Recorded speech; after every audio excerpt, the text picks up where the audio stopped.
Our committee for 2.5 years has held hearings on the surface transportation program, on the changes that we need to restructure the Department of Transportation, recreate the Federal Highway Administration, the Federal Transit Administration, establish an Office of Project Expediting so that we can do mill and overlay in 3 months instead of 3 years that it takes today, so that we can do transit projects in 3 years instead of 14 years that it's been taking for the last several years, so we can put people to work and projects underway faster than we've done before in the past, condense those 108 categories of federal programs into 4 formula programs and give states the flexibility they need and accountability and transparency and responsibility to develop 6-year strategic investment plans and annual benchmarks of reporting so that you know where your dollars are going, so the public understands what's happening with their transport, and so they can see the results and see them in our lifetime, not wait until their next generation to see the benefits of these investments. But what we're facing now is the private sector market has declined. I've talked to numbers of contractors all across the nation, so that where a year and a half ago they were doing 90% of their business in the private sector, shopping centers, condos and office complexes, and only 10% of their business in the public sector, now it's just the reverse. The private sector investment has dried up. Lending has declined from the banking sector, and 90% of their business, like Knife River Construction in Minnesota, 90% of their business now is highway and heavy. And that's going to continue into the next year. And what we're also seeing is that the stimulus has worked in the construction sector. I don't know of anybody who has thanked me for their $250 tax cut. Most people don't know they even got it. That $300 billion would have been better spent in the construction sector than just sending it out there into the ether up there with the, God only knows what happened to it. But it didn't create any jobs that I know of. And we need to do that here and now in the real world. So the stimulus, though, is by end of May next year, those dollars, they are working. Those projects will be reaching their completion point, and the stimulus will dry up. And 15 states have already cut back on their 80-20 program. Michigan by as much as $700 million, less than they would because they don't have the money to match. So by spring of next year, early summer of next year, we'll have a confluence. Private sector declined, stimulus has run out, states are cutting back on their regular program. We're going to see an even greater decline unless we do something now by Christmas to get the 6-year bill enacted.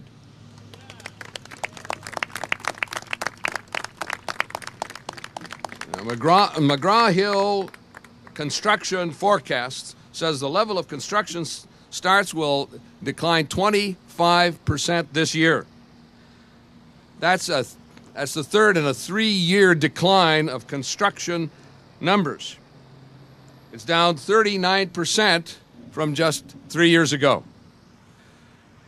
Non-residential construction projects declined in August by $3 billion. So the cumulative drop in non-residential for this year is $34 billion less than at the beginning of the year.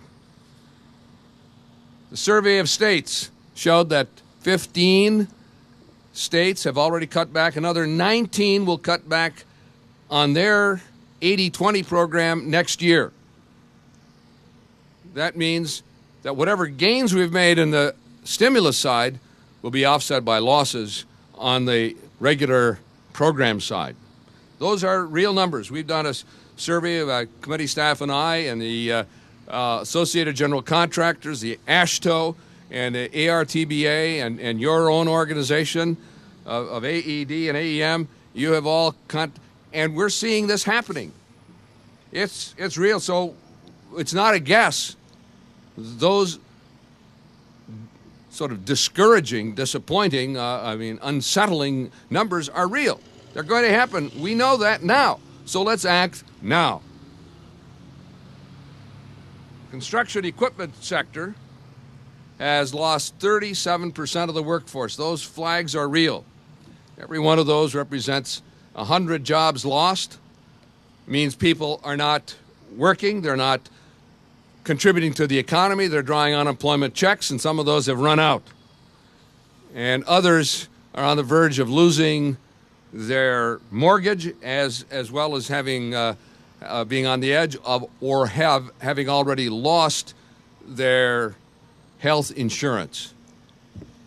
Now, what does all of this mean? Where does this put us? In August, I went to a construction site in Minnesota, down the southern end of my district, just north of Minneapolis-St. Paul.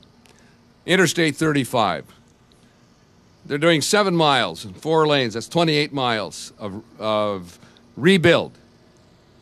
There are potholes the thickness of my arm in that roadway. And the construction foreman pulled one of the trucks, you know them, the big belly dumpers, pulled it over to the side. Driver shut off the engine, jumped down, and saw me. She threw her arms around me and said, "Jim Oberstar, thank you for my job." She said, 2 months ago, my husband and I had just finished dinner. We were looking at each other across the kitchen table and said, "Where do we go from here?" Our unemployment ran out in January. Our health insurance was gone the end of December. We have only 2 months' savings for our mortgage. Are we going to send the boys to summer camp or not? Where do we go from here? And then the next Monday, Knife River called and said, "We won the bid on the Recovery Act, on the stimulus program. Report for work on Wednesday." And now if I can get my 1,200 hours in, my husband get his hours in, we both work for Knife River, we'll get our health insurance back. We're getting a paycheck, not an unemployment check. We're paying the mortgage. And yes, the boys did go to summer camp. Those are real stories. They're being told all over America. I keep a track record. Every month I've got a report card on the stimulus. We're holding a hearing every 30 days, making the states account for their actions, for the jobs created. That's 165,000 jobs just since February 17, when the president signed the bill into law. It'll be 200,000 jobs by the middle of next month. That is $6.9 billion in payroll paid out. And those workers have already paid $900 million in federal taxes alone. They're getting a payroll check, not an unemployment check. They're paying taxes, they're getting their health insurance, they're paying their mortgages, and they're taking care of their families. That's what this is all about. You are investors in America. You are creating the conditions for economic growth. But this is not sustainable. Stimulus can go for a year, 2 years. We need a 6-year program. We need to tell the economists over there in the White House, I'm an equal opportunity complainer. I used to bitch about Bush not doing the right thing, $90 billion below what we need. Now I'm bitching about this guy. Good fella, but he needs a council of engineering advisors instead of a council of economic advisors. And then we can get things going. So with your help, with your strong support, and you've been consistently supporting our 6-year investment bill, that will put America to work, create 6 million net new jobs, put us on track to competing with China. And here they come. All right, right on cue. I don't need to say any more. That's what it's all about. Pass the bill, put the projects to work, buy the equipment, put America to work. Thank you for being out here. Mr. Chairman.